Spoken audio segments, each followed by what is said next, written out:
मैं जिन दो महत्वपूर्ण कवियों में से एक को आमंत्रित कर रहा हूं, वे 12 से आए हैं और हास्य के बहुत लोकप्रिय कवि हैं और विशेष टिप्पणियों के कवि हैं। वे नहीं भी होते, उन कवि सम्मेलनों में भी होते हैं क्योंकि उनकी सामग्री सुनाई जा रही होती है। उन्होंने बहुत सारा ऐसा कार्यक्रम देश भर में बिखेरा है, ऐसा रायता आप उन्हें पहले सुन चुके होंगे, सुरेंद्र यादवेंद्र जी को। उन्होंने पूरा कवि सम्मेलन बड़े मनोयोग से सुना है। उनके स्वास्थ्य में इन दिनों थोड़ी समस्या है, लेकिन मनोबल उतना ही पूरा है। मैं चाहता हूं कि कवि का स्वास्थ्य तो आपकी तालियों से बनता है। आप वेदव्रत वाजपेयी जी के पहले क्रम में ठहाका पूरा लगा लें, आपके आनंद की पूरा अभ्यर्दन हो जाए। इसके लिए मैं एक बार सुरेंद्र भाई से अनुरोध करता हूं कि वे कृपा पूर्वक पधारें। एक बार जोरदार तालियां बजाकर आप उनका स्वागत करें, भाई सुरेंद्र यादवेंद्र। आइए सुरेंद्र भाई।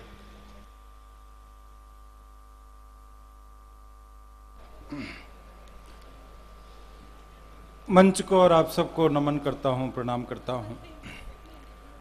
बहुत सालों बाद आपके बीच दोबारा आना हुआ। जितनी आप सबकी तरफ से, मंच की तरफ से जितनी बधाइयाँ, साधुवाद, शुभकामनाएं अनामिका को दी जाएं वो सब कम हैं। और एक टिप्पणी करता हूं साहब, अगर आपको लगे कि मैंने सही कहा है तो पीछे तक अनामिका के सम्मान में आज जो इसने एक सौम्य और साहित्यिक काव्य पाठ इस मंच पर किया है, इसके सम्मान में सारी तालियां आनी चाहिए पीछे तक के श्रोताओं की। अभी नहीं, टिप्पणी सुन लीजिए पहले कि जो गीत आज उसने पढ़े हैं, पहली बात तो ऐसे गीत लिखना बड़ा कठिन काम, और उससे ज्यादा बड़ा कठिन काम है उनको सुनाना, और उससे भी ज्यादा बड़ा कठिन काम है उनको सुनना। ये सारे कठिन काम आज इस मंच पर हुए हैं। और जो मंचों के लिए भी कहा जाता है, फिल्मों के लिए भी कहा जाता है कि ये मंच के गीत और फिल्मों के गीत मेरा रंग दे बसंती चोला से शुरू हुए और चोली के पीछे तक आ गए, लेकिन आज अनामिका ने वापस मंच के गीत को चोली के पीछे से उठा करके मेरा रंग दे बसंती चोला वाला की ऊंचाइयों पर खड़ा कर दिया, गीत को प्रस्तावित कर दिया मंच पर। इसके लिए वो बहुत सम्मान की पात्र है, आपके तालियों के अधिकारी है। दूसरा बात, मैं आपका बहुत बहुत आभारी हूं, बालोतराकार आप सब श्रोताओं का। वो इसलिए कि मेरी बेटी यहाँ पर कोई काव्य पाठ करने नहीं आई थी। मेरी तबीयत बहुत ज़्यादा खराब थी, उसने मना भी किया था, लेकिन गणपत भंसाली जी का आदेश हम सब कवियों के लिए, देश का चाहे कितना ही बड़ा कवि हो, उनका आदेश अध्यादेश की तरह होता है, उसका पालना हमें करनी पड़ती है। तो जब मैंने जिद की कि मुझे जाना पड़ेगा, तो उसने कहा चलो हम भी आपके साथ चलते हैं। वो उसकी मम्मी आई, नाकोड़ा जी के भी दर्शन कर लेंगे, और दर्शन करने के लिए वो यहाँ पर आई थी। उसका पहला काव्य पाठ इसी 13 तारीख को मेरे शहर में, उसकी जन्मभूमि में, 12 में था। कवित्री सम्मेलन था। कवित्रियों के बीच में काव्य पाठ करना, अपनी जन्मभूमि पे काव्य पाठ करना, वहां तो लिहाज में भी लोग तालियां बजा देंगे साहब कि अपने घर की बेटी है। लेकिन उसको जो प्यार आपने दिया है, मैं उसे कभी नहीं भुला सकता। आपने उसे हौसला जो दिया है, हो सकता है आपका ये हौसला, आपका ये आशीर्वाद, आपका ये उत्साहवर्धन उसे आगे की पंक्ति तक ले जाए। उसके लिए मैं और वो भी हमेशा बालोतरा की आभारी रहेगी। लीजिए, मैं अपना काव्य पाठ प्रारंभ करता हूं। हास्य का कवि हूं, मुस्कुराहट का कवि हूं, खिलखिलाहट का कवि हूं, अपनी औकात पर आता हूं। बहुत सारी बातें मंचों पर हुई कविताओं के माध्यम से, देश की भी, घर परिवार की भी, सारी बातें। मैं 4 पंक्तियों में देश की राजनीति और घर परिवार, इन 2 सब्जेक्टों पर सबसे ज्यादा कविताएं होती हैं। मैं 4 पंक्तियों में इन्हें समेटने का प्रयास करता हूं। मैं अपने आप को बहुत गौरवान्वित, सौभाग्यशाली महसूस करता हूं कि मेरी 25-27 साल की इस काव्य यात्रा में मुझे 4 बार आदरणीय अटल बिहारी जी वाजपेयी जैसे व्यक्तित्व के साथ बिल्कुल सानिध्य में, बगल में, मंच पर बैठ करके काव्य पाठ करने का सौभाग्य, सुअवसर मुझे प्राप्त हुआ। और उसके सबसे बड़े गवाह वेद भाई, मेरे बड़े भाई औज के वेदव्रत वाजपेयी यहाँ बैठे हैं। इन्हीं का कवि सम्मेलन था पांडेगंज में, उन्हीं की कॉन्स्टिट्यूएंसी में। अटल जी उसकी अध्यक्षता भी कर रहे थे, कवि के रूप में भी आमंत्रित थे। ये इस बात के बहुत बड़े गवाह हैं। 2 बार वो जब विपक्ष के नेता थे तब, और 2 बार प्रधानमंत्री बनने के बाद। जैसा कि आप सब जानते हैं, अटल जी वो व्यक्तित्व हैं जो जीवन भर महिला न होने की वजह से परेशान रहे, और प्रधानमंत्री बनने के बाद महिलाओं की वजह से परेशान रहे। बहुत अच्छा। किन किन महिलाओं की वजह से परेशान रहे आपको बताने की जरूरत नहीं। मैंने अटल जी की उपस्थिति में जो पंक्तियां 4 उनको सौंपी थी वेदव्रत वाजपेयी के मंच पर पांडेगंज में, मैं सौंपता हूं। चौथी पंक्ति पर आपकी भरपूर तालियां चाहता हूं, सुनिएगा। हाँ भाई जी। कि जरा सी लगाम यदि जम कर कसी होती चेन्नई वाली अम्मा हड़काती नहीं आपको। जरा सी लगाम यदि जम कर कसी होती चेन्नई वाली अम्मा हड़काती नहीं आपको। अंगुली उठा के घर आंख जो तरेरी होती ममता भी अंगूठा दिखाती नहीं आपको। और यहाँ पर हुआ था साहब आपके पोखरण में, आपके नजदीक, के 5 में से 1 बम पाक पे जो फोड़ देते, 5 में से 1 बम पाक पे जो फोड़ देते, जनता कभी ये भूल पाती नहीं आपको। घर में लुगाई यदि पहले से होती एक एरी गहरी औरतें सताती नहीं आपको। एरी गहरी औरतें सताती नहीं आपको। घर में जो घर। बहुत अच्छे। मैं हास्य व्यंग मिली जुली कविताएं आपको सुनाऊंगा। मैं टेस्ट करूंगा कि कहां तक आप पहुंच पाते हैं। फिर कुछ हास्य व्यंग की मिली जुली आपको सुनाऊंगा। अभी मैं आपको टेस्ट कर रहा हूं एक छोटे से व्यंग से, और आप, ताकि व्यंग की बारीकी को आप कहां तक पहचान पाते हैं, कहां तक पहुंच पाते हैं, मैं टेस्ट करने का प्रयास कर रहा हूं। मेरे जीवन का सबसे पहला व्यंग, जहां से मेरी व्यंग यात्रा प्रारंभ हुई, मेरी काव्य यात्रा प्रारंभ हुई, युवाओं ने ज्यादा भागीदारी इस कार्यक्रम में है, आप सबका है, लेकिन केवल युवाओं का नहीं है, आप सबका भी इसलिए है ये व्यंग।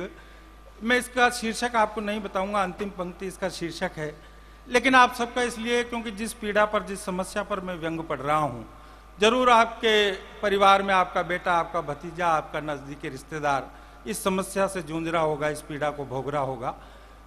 अंतिम पंक्ति जिस गहराई, जिस गंभीरता से मैंने लिखी है, उस गहराई, उस गंभीरता से आप तक पहुंच जाए तो आपका प्यार चाहता हूं। सुनिए कि सन 82 की बात करीब आधी रात, सन 82 की बात करीब आधी रात, कंपटीशन की तैयारी कर रहा था, जनरल नॉलेज की किताब पढ़ रहा था। मेरे 20 साल की उम्र में मेरे पिताजी ने मुझे कभी नहीं मारा, बड़ी से बड़ी गलती पे बड़े प्यार से समझाया और पुचकारा, पर उस दिन अचानक दोनों टांगे पकड़कर घसीटने लगे, कमरे के कोने से डंडा उठाकर पीटने लगे। आखिरकार पीटते पीटते उन्होंने मुझे अधमरा करके छोड़ दिया। गुस्से में मेरा एक हाथ और एक पांव तोड़ दिया। बहुत अच्छे। हाँ, मेरा हाथ पांव टूट रहे हैं, डॉक्टर कुमार विश्वास कर रहे हैं, बहुत अच्छा। गुस्से में मेरा एक हाथ और एक पांव तोड़ दिया। दूसरे दिन बड़े प्यार से समझाया, हॉस्पिटल ले जाकर के प्लास्टर बंधवाया। जब मैंने बिना वजह हाथ पांव तोड़ने का कारण उनसे पूछा तो वो न जाने किन ख्यालों में खोने लगे और सिसकियां भर भर कर जोर जोर से रोने लगे और बोले कि ये हाथ पांव तोड़ने का कारण तुझे समझाऊंगा, तेरी आत्मा की कली कली खिल जाएगी।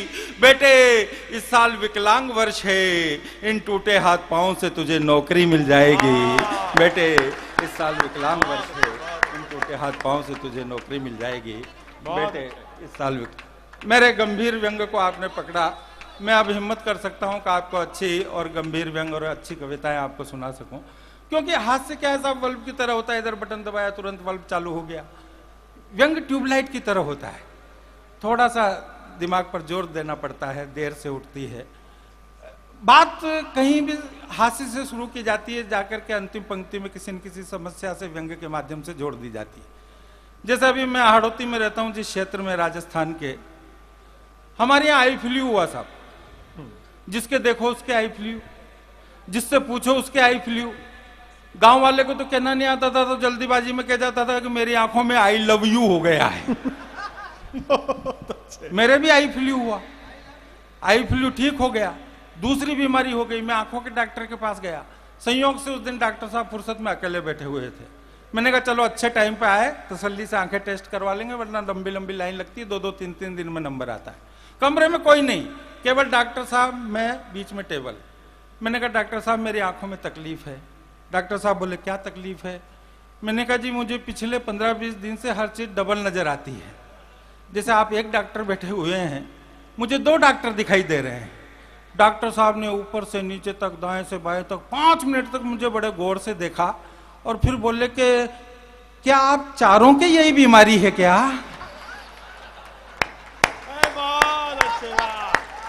ये व्यंग्य की बारीकी है, अगर इसको आप पकड़ लेंगे तो मेरी कविताएं आपको मजा देगी। बहुत अच्छे सुरेंद्र भाई। इतने में दूसरे कमरे में से उनका कंपाउंडर निकल करके आया, उसने भी मोटा सा चश्मा लगा रखा था और वो मुझे डांटते हुए बोला, ये भीड़ क्यों लगा रखी है, एक एक करके दिखाओ।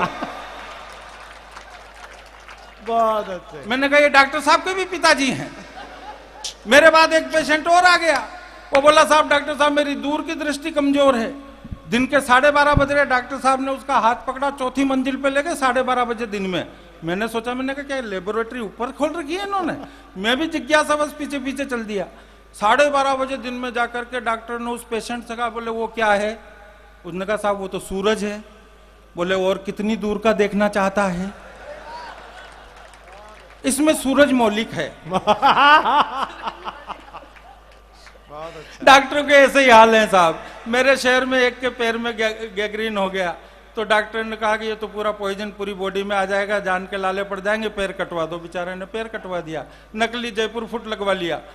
6 महीने बाद गया, बोले साहब दूसरा पैर भी नीला पड़ रहा है। बोले ये भी जहर फैलाएगा, इसको भी कटवा। दूसरा भी फंसा दिया लकड़ी का जयपुर फुट।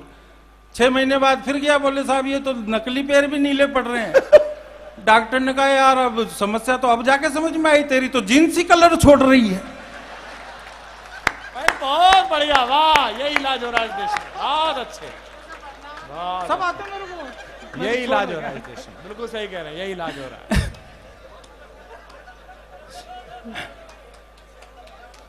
नहीं तालियां बजाओ तो फिर ऐसे बजाओ, लगना चाहिए कि मेरी बात आप तक पहुंच रही है। लीजिए एक छोटा सा व्यंग्य SMS के माध्यम से, नेट के माध्यम से आप तक पहुंचा होगा या फिर किसी डुप्लीकेट के माध्यम से आप तक पहुंचा होगा। सुनिएगा। हाँ भाई जी। कि एक बंदे ने, आजकल साहब जितने भी श्रोता आप बैठे हैं, अगर आपका संयुक्त परिवार है, छोटा 3 साल के बच्चे से लेकर के 80 साल के बुजुर्ग आपके घर में हैं, 8 मेंबर आपके संयुक्त परिवार में, मेरा दावा है कम से कम 18 मोबाइल उस घर में जरूर होंगे। किसी के पास 3 होंगे, किसी के पास 2 होगा, एक तो हर एक के पास होगा। मैं उस व्यवस्था पर एक छोटा सा व्यंग्य आप तक पहुंचाना चाहता हूं, सुनिए। स्वागत है भाई जी। कि एक बंदे ने अकल के अंधे ने इंटरनेट पर लड़की पटाई, इंटरनेट पर ही कर ली सगाई, इंटरनेट पर ही शादी, और तो और इंटरनेट पर ही डिवोर्स हो गया। लड़का और लड़की दोनों खुश कि चलो इस बहाने कंप्यूटर का कोर्स ही हो गया। कोई टेंशन नहीं। जबकि एक परिवार के बीच में जो नोकझोंक होती है, उसका तरीका, उसका सलीका, उसका शिष्टता, उसकी शालीनता कुछ अलग तरह की होती है।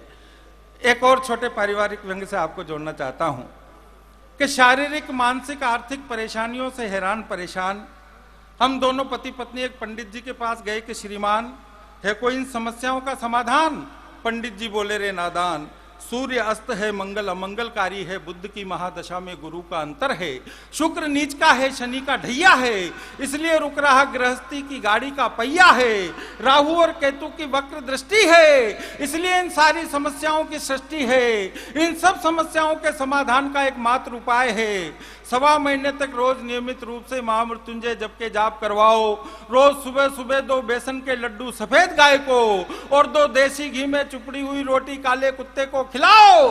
चौथे 5वें दिन झल्लाती हुई, दांत किटकिटाती हुई, बड़बड़ाती हुई मेरी धर्म पत्नी मेरे पास आई और बोली कि पूरे मोहल्ले के 4 चक्कर लगाए आई, न तो कुत्ता मिला और न गाई। घर गृहस्थी की कुछ तो जिम्मेदारियां आप भी संभालो।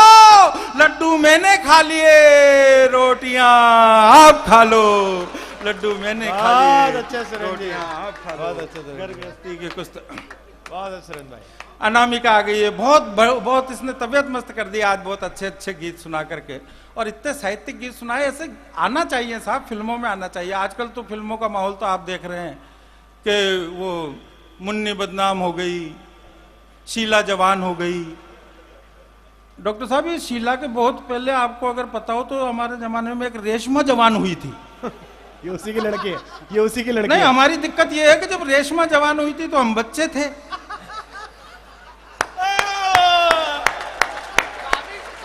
बाकी तो कहने की जरूरत ही नहीं है।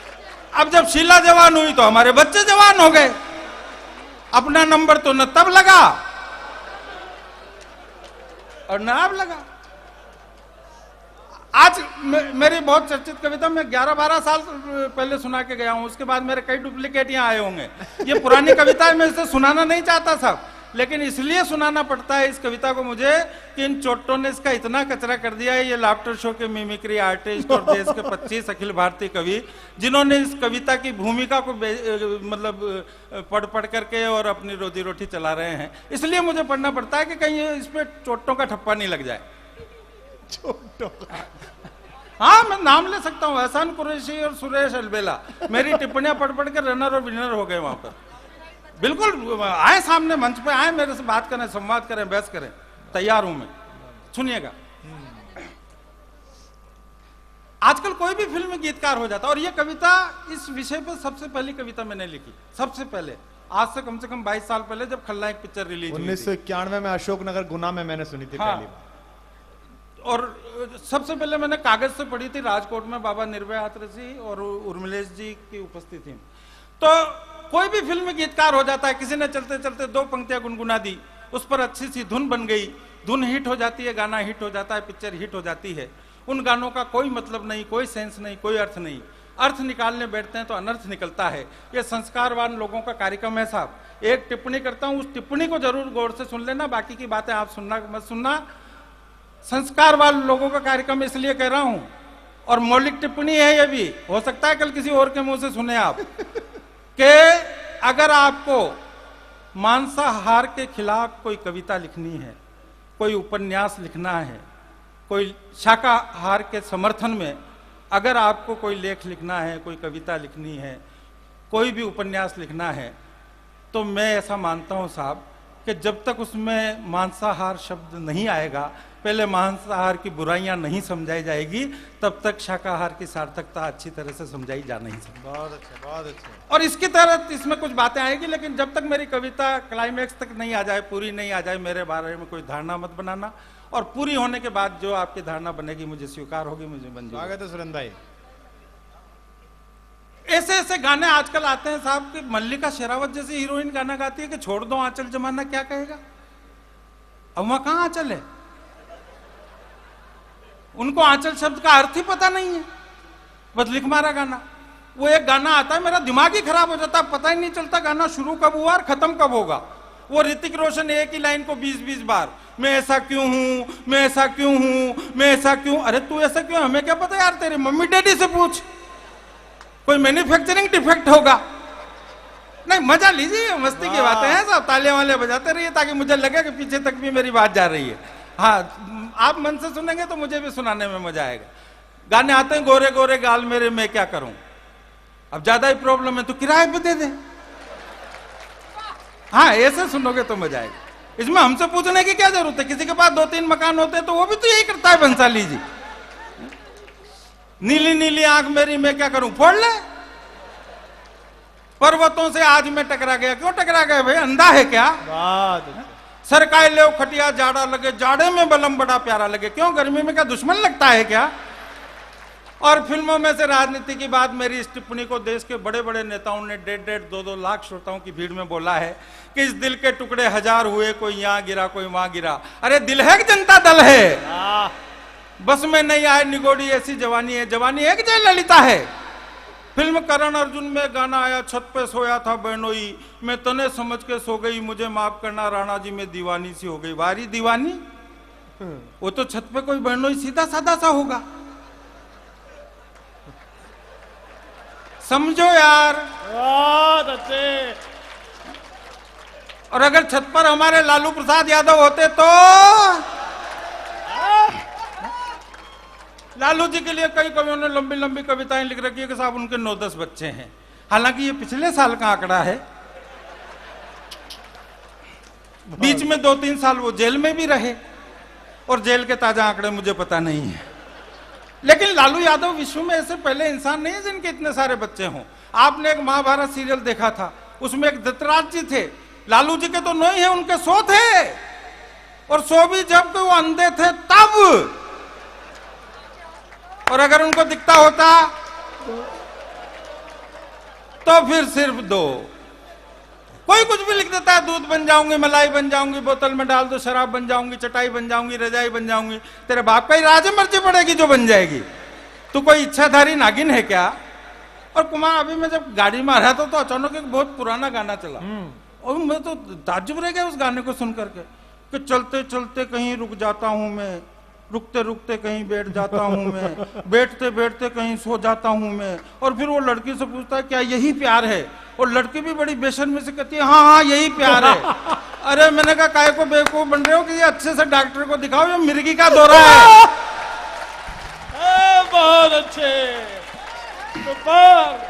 हाँ सुरेंद्र भाई, और मैंने कहा इसको मेरे सामने से हटाओ, इसके मिर्गी आती है, मेरा मुर्गा आता है, चक्कर पड़ जाएगा, वो संदीप अंडे गिनते गिनते पागल हो जाएगा। बहुत अच्छे भाई, वाह। और एक टुकड़े पे तो पूरा सदन अपने आप तालियां बजा देगा। एक पिक्चर में माधुरी, और साहब एक बात, ये वेदव्रत वाजपेयी की टिप्पणी है, मैं इनके नाम से कह रहा हूं, इन्होंने मुझे दी है, ये वेदव्रत वाजपेयी की सोच है। इन्होंने एक यात्रा में हम थे, बातें चल रही थी, इन्होंने कहा सुरेंद्र भाई ये जो गाने लिखे जा रहे हैं बहुत गलत लिखे जा रहे हैं। मैंने कहा बिल्कुल, कि यार ऐसे ऐसे लोग मुंबई की 35-35 मंजिली ऐसी बिल्डिंगों में बैठ करके फिल्मों में गीत और गाने लिख रहे हैं, जिन्होंने अपनी पूरी जिंदगी में खेत कभी देखे नहीं, खलियान कभी देखे नहीं। इस टिप्पणी पे अगर कोई तालियां बजती हैं तो वो वेद भाई के खाते में है साहब। मैं बोल रहा हूँ, क्या क्या बोल रहा हूँ। तो ऐसे ऐसे लोग खेतों और खलियानों पर गीत लिखते हैं 35 मंजिली मुंबई की एयर कंडीशन बिल्डिंगों में बैठकर, जिन्होंने अपनी पूरी जिंदगी में खेत कभी देखे नहीं, खलियान कभी देखे नहीं। वो मुंबई की 35 मंजिली ऐसी बिल्डिंग में बैठकर खेतों और खलियानों पर गीत लिखेंगे, गाने लिखेंगे तो गलत ही लिखे जाएंगे। गाने आते हैं जोरा जोरी चने के खेत में, इन्होंने कहा यार चने के खेत में तो जोरा जोरी हो ही नहीं सकती, क्योंकि चने के खेत की तो साइज ही इतनी सी होती है। बहुत अच्छे। अब उन्होंने खेत कभी देखे नहीं, खलियान कभी देखे नहीं, लेकिन वेदव्रत वाजपेयी के लिए ये तालियां कम हैं। आप एक बार जोरदार तालियां वेदव्रत वाजपेयी के लिए बजाएं। इन्होंने वो खेत काफी देखे हैं। नहीं, इन्होंने वेद जी क्या चिंतन है आपका? ये गन्ने के खेत देखे इन्होंने।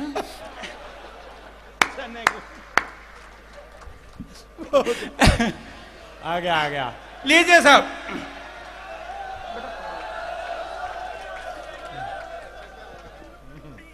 इन सब गानों के पीछे, इन सब बातों के पीछे जो मैसेज, जो संदेश, जो मूल कविता है, ये तो भूमिका है उसकी, ये कोई चुटकुले भी नहीं है, ये टिप्पणियां हैं मैंने इकट्ठी की हैं। लेकिन जो मूल कविता है, जो उसमें संदेश है, मैसेज है, वो मैं आपके समक्ष रखना चाहता हूं। उसमें भी जहां जहां बात आपको अच्छी लगे, सच्ची लगे, इसी तरह से आपका प्यार, दुलार, आशीर्वाद चाहता हूं। सुनिए। सुरेंद्र भाई, कि फिल्म राम तेरी गंगा मैली की चर्चित अभिनेत्री मंदाकिनी, फिल्म राम तेरी गंगा मैली की चर्चित अभिनेत्री मंदाकिनी दाऊद इब्राहिम की अर्धांगिनी मेमन बंधुओं की भौजाई से हमने पूछा, री भाई बहुत दिनों से तेरी कोई फिल्म ही नहीं आई। हमने पूछा, री भाई बहुत दिनों से तेरी कोई फिल्म ही नहीं आई। जनता तड़पड़ा रही है अपनी आंखें सेकने के लिए और तुझे झरने के नीचे नहाते हुए देखने के लिए। जनता तड़पड़ा रही है अपनी आंखें सेकने के लिए और तुझे झरने के नीचे नहाते हुए देखने के लिए, क्योंकि फिल्म का पर्दा सिर्फ कहने का पर्दा है, बाकी वहां सब कुछ बेपर्दा है। बहुत अच्छे भाई, बढ़िया लाइन है सुरेंद्र भाई। पर्दा शब्द का प्रयोग या उपयोग किसी भी चीज को ढकने के लिए काम में लाया जाता है साहब, लेकिन ये टीवी और फिल्म के पर्दे उघाड़ने के लिए काम में लाया जाता है। जो काम पर्दों के पीछे होने के थे वो पर्दों के ऊपर हो रहे हैं। तब बात कहता हूं कि पर्दा चाहे छोटा हो या बड़ा, टीवी का हो या टाकीज का, पर्दा नहीं है, एक गुसल घर है जिसके हवस की इकाई पर इस पूरी पीढ़ी के फिसलने का डर है। बहुत अच्छी लाइन है, बहुत अच्छी लाइन। अच्छी पंक्ति पे तालियां कमजोर हैं साहब, ये कविता को भी कमजोर करेंगे और एक बीमार कवि को भी और ज्यादा कमजोर कर देंगे। अच्छी बात है, वाह, पूरी पीढ़ी के फिसलने का। वाह वाह सुरेंद्र भाई, क्या बात है, वाह वाह। पर्दा नहीं है, एक गुसल घर है जिसके हवस की इकाई पर इस पूरी पीढ़ी के फिसलने का डर है। बेशर्मी का साबुन है, बेशर्मी के झाग हैं, शावर के पानी में सेक्स की आग है, भारत की ढपली में पश्चिम की राग है और सभ्यता के टावल पर अनगिनत दाग हैं। और संस्कृति अंडरवियर बनियान की तरह खूंटी पर टांगी हुई है। लाज और शर्म शैम्पू की तरह पड़ोसी से मांगी हुई है। वाह, लाज और शर्म शैम्पू की तरह पड़ोसी से मांगी हुई है। जो भी इस गुसल खाने में जाता है टोटी खोलता है, बस एक ही गाना बोलता है कि चोली के पीछे क्या है। यह गाना बड़ा फेमस हुआ साहब, और इस तरह के कई गाने बने, सारे फेमस हुए। और ये कविता मुझे इसलिए लिखनी पड़ी, मेरा 5 साल का बेटा स्कूल से पढ़ करके घर लौटा और मुझसे बोला कि पापा तुरु रुरु रुरु रुरु तुरु तुरु कहां से करूं मैं प्यार शुरू। अब ये भी मैं ही बताऊं उसको और वो भी 5 साल की उम्र में। इस टीवी ने इन छोटे छोटे बच्चों को इतना एडवांस कर दिया साहब, इतना एडवांस कर दिया कि छोटे छोटे बच्चे ऐसे लाजवाब जवाब देते हैं कि जिसका कोई जवाब ही नहीं। मेरे बेटे के स्कूल में मैडम ने उससे कहा कि बेटे ऐसा कोई वाक्य बताओ जिसमें भूतकाल, वर्तमान काल और भविष्य काल, तीनों काल एक वाक्य में एक साथ आ जाएं। तो उसने छूटते ही जवाब दिया कि मैडम 100 साल पहले मुझे तुमसे प्यार था, आज भी है और कल भी रहेगा। बहुत अच्छे। ऐसे ऐसे लाजवाब जवाब बच्चे देते हैं, प्रश्न ऐसे उटपटांग करते हैं कि बड़े बड़े बुद्धिजीवी निरुत्तर हो जाते हैं। एक दिन मेरे बेटे ने मुझसे पूछ लिया, पापा आपकी शादी हो गई? मैंने कहा हो गई। उसने तुरंत दूसरा सवाल ठोक दिया, बोले पापा आपकी शादी किससे हुई? मैंने कहा बेटे मेरी शादी तेरी मम्मी से हुई। वो बोला पापा आपने भी गजब भी कर दिया, हद ही कर दी यार, घर के घर में ही शादी कर ली। अब इसका क्या जवाब हो सकता है साहब कि जो भी इस गुसल खाने में जाता है टोटी खोलता है, बस एक ही गाना बोलता है कि चोली के पीछे क्या है। ये गाना भी एक अजीब पहेली है जो सुलझ ही नहीं पा रही है, और 3-3 पीढ़ियां इस गाने को जन गण और मन की तरह से गा रही है। 3-3 पीढ़ियां इस गाने को जन गण और मन की तरह से गा रही हैं। पिछले कई दिनों से यह प्रश्न हर आम आदमी के पीछे भागता है। दूध पीता बच्चा अपनी माँ का आंचल पकड़कर सवाल दागता है कि चोली के पीछे क्या है। अब उसे कैसे बताएं, कैसे समझाएं, और जो बात मैं कहना चाहता हूं, क्या कहना चाहता हूं, कैसे कहना चाहता हूं, कहां कहना चाहता हूं, बात अगर आपके दिल के दरवाजे पर ठक से दस्तक दे दे, आपके कलेजे को तीर की तरह आर पार करके निकल जाए, तो एक एक श्रोता की तालियां हवा में लहराती हुई मुझे नजर आना चाहिए कि दूध पीता बच्चा अपनी माँ का आंचल पकड़कर सवाल दागता है कि चोली के पीछे क्या है। अब उसे कैसे, ये जो मातृशक्ति बहने बैठी है, आपकी भी तालियां विशेष रूप से इन पंक्तियों पर चाहूंगा कि दूध पीता बच्चा अपनी माँ का आंचल पकड़कर सवाल दागता है कि चोली के पीछे क्या है। अब उसे कैसे बताए, कैसे समझाए कि चोली के पीछे न दिल है, न जलवा है और न जन्नत। अरे चोली के पीछे अमृत है, अमृत, वो अमृत जिसे पीकर के बच्चा बड़ा होता है, जिसे पीकर ये समाज, ये देश, ये राष्ट्र खड़ा होता है। बहुत अच्छे सुरेंद्र भाई, वाह वाह वाह वाह वाह वाह वाह वाह वाह वाह वाह। वो अमृत जिसे पीकर ये राष्ट्र, ये समाज, ये देश खड़ा होता है। क्या बात है। चोली के पीछे न दिल है, न जलवा है, न जन्नत। चोली के पीछे अमृत है, अमृत, वह अमृत जिसे पीकर के बच्चा बड़ा होता है, जिसे पीकर ये समाज, ये देश, ये राष्ट्र खड़ा होता है, जिसे पीकर दशरथ नंदन राम रावण का संहार करते हैं। गोकुल के ग्वाले दाऊ जी के भैया कृष्ण कन्हैया जिसके हर स्वरूप से प्यार करते हैं। वाह वाह, क्या बात है। जिसके लिए धनुर्धर अर्जुन अपना गांडीव टंकारते हैं, जिस अश्लीलता के लिए कृष्ण पूतना को मारते हैं, जिसकी आन के लिए महाराणा प्रताप घास की रोटी खाते हैं, जिसकी शान के लिए शिवाजी औरंगजेब से टकराते हैं, जिसकी प्रेरणा से अंधा पृथ्वीराज मोहम्मद गौरी को मारता है, जिसका वास्ता देकर सीमा का सिपाही दुश्मन को ललकारता है, जिसके खातिर चंद्रशेखर आजाद अपनी जवानी भूल जाते हैं, और जिसे पीकर भगत सिंह फांसी के फंदे पर झूल जाते हैं। जिंदाबाद, क्या बात है सुरेंद्र भाई, वाह वाह वाह वाह वाह वाह वाह वाह वाह। जिसे पीकर चंद्रशेखर आजाद अपनी जवानी। आपकी तालियों ने मेरा दर्द खत्म कर दिया साहब, और इस बात को भी साबित कर दिया कि दवा, दुनिया की कोई दवा जो काम नहीं कर सकती वो दवाएं काम करती है। इस बात को प्रमाणित कर दिया। जिसे पीकर चंद्रशेखर आजाद अपनी जवानी भूल जाते हैं, वाह सुरेंद्र भाई, क्या बात है। जिसे पीकर भगत सिंह फांसी के फंदे पर झूल जाते हैं। ये गान का नहीं, ये गान का नहीं, गुणगान का विषय है, आन बान मान सम्मान का विषय है, माँ के ममत्व और स्वाभिमान का विषय है। सुभाष दई और सावन कुमार, अरे आखिर तुमने भी तो इस अमृत को पिया होगा रे यार। वाह वाह वाह वाह वाह। ये आदि पंक्ति बता देती है साहब के उस शहर के श्रोताओं को कविता कितनी आती है समझ में। ये इसका बैरोमीटर है, और आपने साबित कर दिया कि यहाँ बालोतरा में कविता सुनी जाती है, सराही जाती है, समझी जाती है। मन से सुनाया, वाह वाह वाह वाह, बहुत अच्छे। न ये गान का विषय है, न गुणगान का विषय है। आन बान मान सम्मान का विषय है, माँ के ममत्व और स्वाभिमान का विषय है सुभाष दई और सावन कुमार।